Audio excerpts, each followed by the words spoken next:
before talking about the virtue of interreligious friendship, I want to talk about friendship in general. And in this regard, let me just speak a little bit about the idea of befriending the stranger.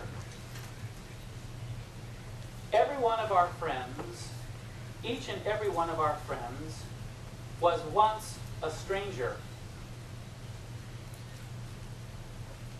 I want to say that the friendships that remain the deepest and perhaps the most rewarding are friendships where the stranger in the friend is never quite lost. I'm thinking now of a man who has been my dear, dear friend for now 40 years.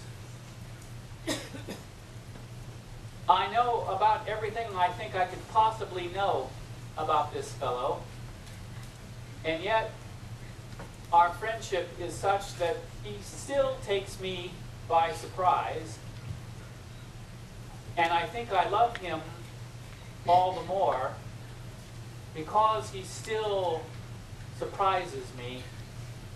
There's still something of the stranger in my friend, and our friendship is all the more rich because of this.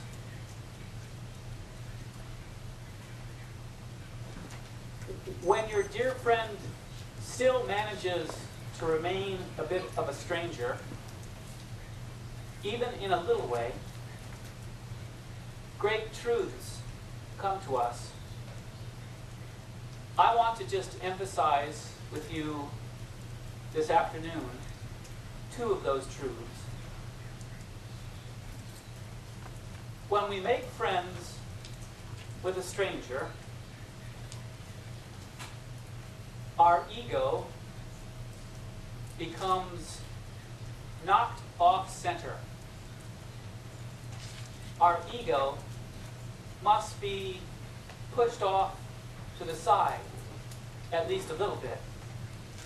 Friendship with a stranger exposes our misperceptions, our lack of understanding about the world, about the other. Friendship with a stranger requires us to live with an awareness of how much we do not understand on an ongoing basis. The sovereignty of the familiar is permanently put in jeopardy by such friendships.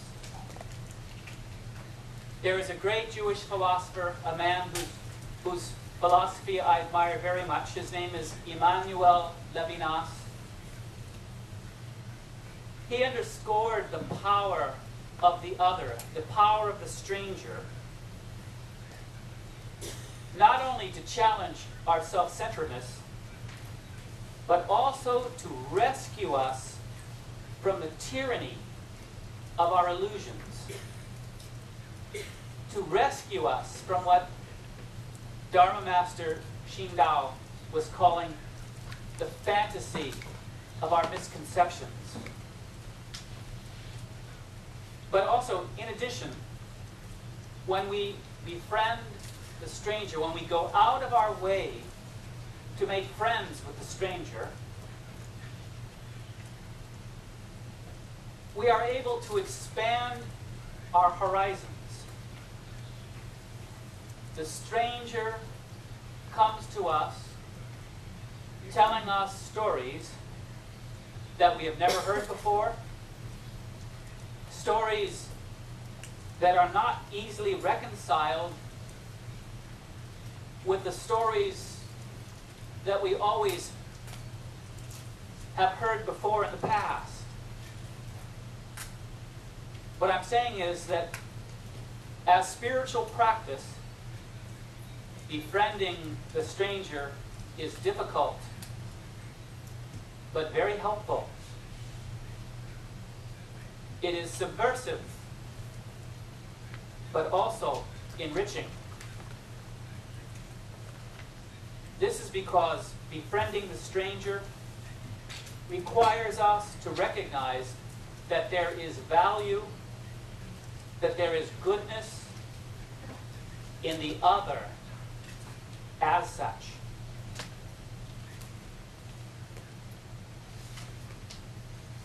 Now, let me conclude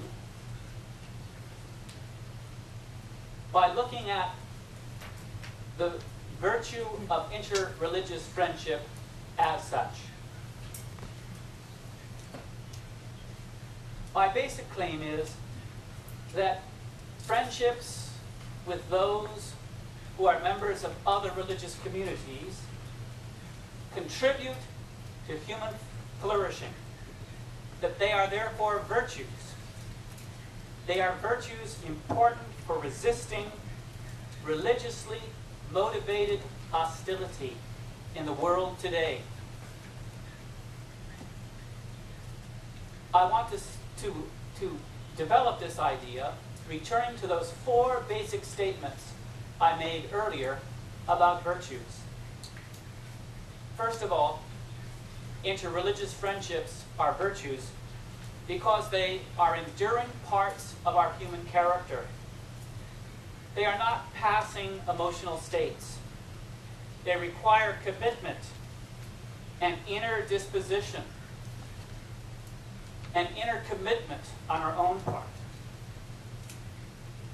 Second, interreligious friendships are virtues because they combine values and skills. The values, among others, required include a personal understanding of the other. That when I think of my friend, the Dharma Master, in my friendship with Dharma Master Shindao, Buddhism is a living reality, not simply a subject that exists in a book. It is a lived truth, not simply a subject that I study in a classroom. This is of great value. Similarly, the virtue of interreligious friendship involves skills as well, interpersonal skills, theological and spiritual skills, skills for living well with considerable amount of ambiguity.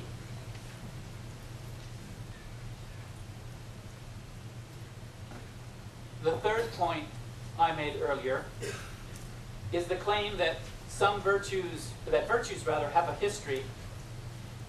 And I think this is the case with the virtue of interreligious friendship. Interreligious friendship, at least for me, is a new virtue. And it is a virtue, I say, particularly appropriate to the world today. For many religions, interreligious friendship has been seen as a vice in the past. It is vital for the world today. And my last point, the fourth point, interreligious friendship should be embraced by religious leaders and promoted among religious communities as a corrective to a vice that is particularly ugly and of great threat in the world today, the vice that is pervasive but not inevitable, the human propensity to fear the other.